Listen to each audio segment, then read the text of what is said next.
Pozdravljeni. Pred nami je že 11. del našega rednega komentarja novic, pa poglejmo skupaj, kaj se je zgodilo zanimivega.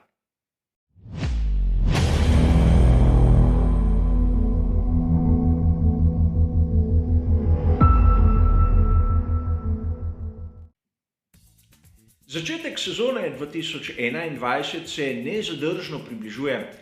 Za nami so tudi že zimska testiranja in seveda v marsikateri izmed omenjenih novic boste opazili, da se tako ali drugače sklicujem na to dogajanje.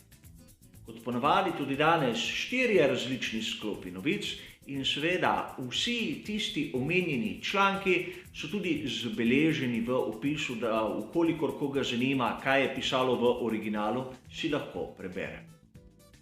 A da ne bomo predolgi, začnimo kar s prvo novico.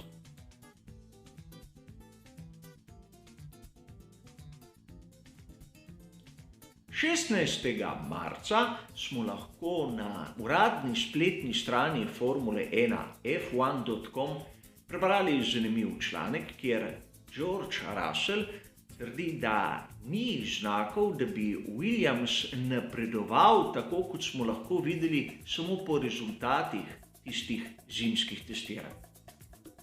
Namreč predvideva, da v sezoni 2021 bomo pri ekipi Williams videli tako imenovan efekt jojo.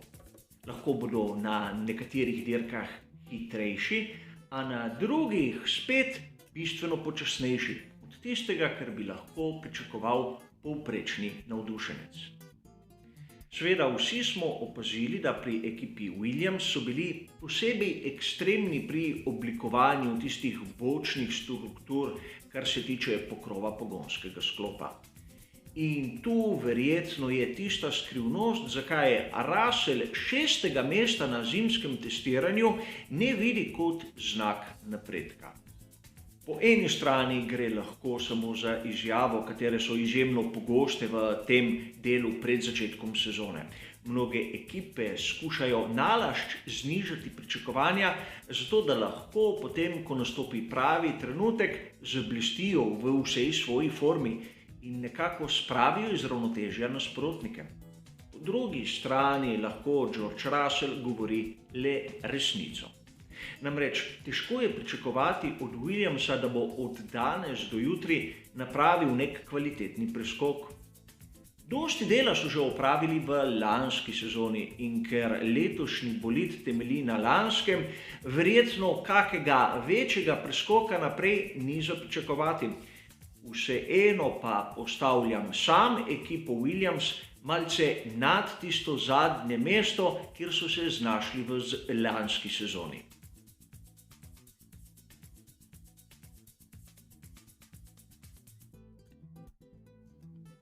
V našem drugem sklopu novic se bomo pa ukvarjali s tovarniško ekipo Mercedes. Najprej bi se rad ustavil pri izjavi Sebastiana Vettela, to sem prebral 16. marca na spletni strani motorsport.com. Sebastian Vettel pravi, da bo Mercedes udaril nazaj ne glede na nizko število kilometrov, ki so ga opravili na zimskem testiranju. Predtem sem že omenil izjavo Sebastiana Vettela, kateri ni bil zadovoljen z količino kilometrov, ki so jo odpravili pri ekipi Aston Martin.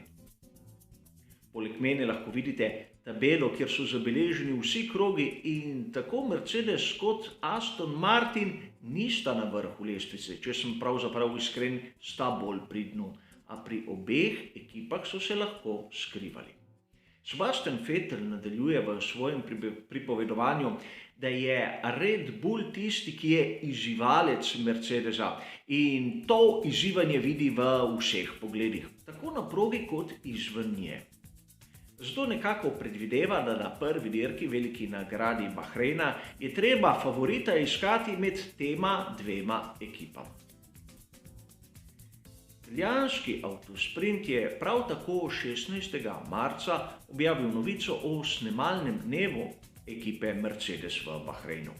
Ta je bila sprva planirana po veliki nagradi, a tokrat zaradi težav in seveda nizkega števila krogov na zimskih testiranjih so se odločili, da izkoristijo priložnost malce pred samodirko. Uporabljali so dva bolida, videli smo tudi drugačno konfiguracijo proge in kot nam je dano vedeti, so pri Mercedesu skušali razumeti, kje je napaka modela 2V12. Seveda, po eni strani lahko predvidevamo, da so uporabili kak nov del bolida, katerega nismo videli na samih zimskih testiranjih. Po drugi strani so lahko izkoristili dva bolida istočasno na progi, da so preizkusili, kako se pravzaprav ta obnaša v gneči. Mnogi so trdili, da tovarniški Mercedes 2V12 ni tako uravnotežen kot njegovi predhodniki. Po drugi strani smo lahko brali novice, kako bodo preizkušali spremembe usisnega sistema pri pogonskem sklopu. Kot sem vam verjetno omenil, gre samo in izključno za špekulacije. Mi, navdušenci, na primer, nimamo vpogled pod bolid, da bi pravzaprav videli, kaj so tam spremenili. Vseeno je zanimiva izjava Sebastiana Vettela, katera gre malce nasproti tistemu, kar govori večina avtorjev. Seveda, komaj prva dirka bo pokazala, kdo je imel prav in kdo ne.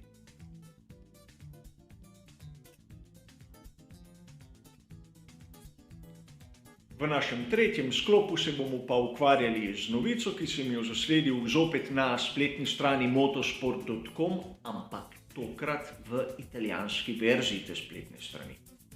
15. marca sem zasledil analizo, kjer so pokazali, kako je Yuki Tsunoda sploh dosegel tisti svoj fantastični čas na zimskih testiranjih. Najprej se moramo zavedati dejstva. Na tistih končnih rezultatih je bil res Yuki Tsunoda z Alfa Taurijem drugi, v isti desetinki kot Max Verstappen z Red Bullom. In tako Red Bull kot Alfa Tauri imata na razpolago enak pogonski sklop Honda. A treba je biti najprej pozoren na tisto tipologijo pnevmatike, ki sta jo uporabljala oba voznika. In kot ste videli na grafiki, je Tsunoda uporabljal mehkejšo pnevmatiko od Maxa Verstappena. Že to da določeno prednost. A na članku, ki sem ga omenil, je še bolj podrobna analiza, kjer so ugotovili, da Yuki Tsunoda je bistveno prej odpiral sistem DRS. Zavedati se moramo, da zimska testiranja niso podvržena vsem tistim pravilom, ki jih vidimo med dirkaškim vikendom. Zato tudi to območje, kjer se lahko uporablja DRS, ni bilo točno definirano. Po eni strani si bo marsikdo izmed vas sedaj rekel, zakaj so pa prej uporabljali DRS, kot ga bodo na to na dirki. Nima nekega logičnega smisla. Seveda ga nima, ukolikor se gre samo testirati obnašanje bolida. A po drugi strani, ukolikor se išče tisti hitri čas, kateri te bo prinesel na naslovnice raznih člankov v raznih virih novic, je to ena izmed metod, ki zelo pomaga pri doseganju cilja. In seveda pri Alfa Tauriju se tega zavedajo in verjetno tudi zato so uporabili ta dokaj enostaven trik. Pojdimo k našemu zadnjemu sklopu.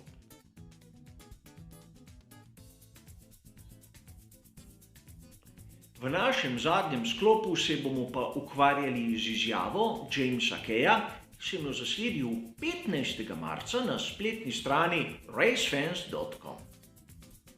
Tehnični direktor McLarena je presenečen nad dejstvom, da nihče drug ni posnemal njegove oblike zadnjega difuzorja pri bolidu McLaren MCL 35M.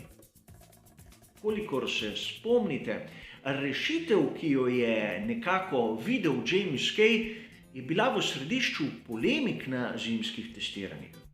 Po mojem osebnem mnenju je tista oblika legalna, Dobili so neko zanko v pravilniku in izkoristili so jo. A po drugi strani se moramo zavedati, da med koncem zimskih testiranj in začetkom prve velike nagrade je dovolj časa, da bo lahko še kdo drug prišel na dan s tako rešitvijo. Mislim, da v izvirniku je James Kay hotel povedati nekaj drugega.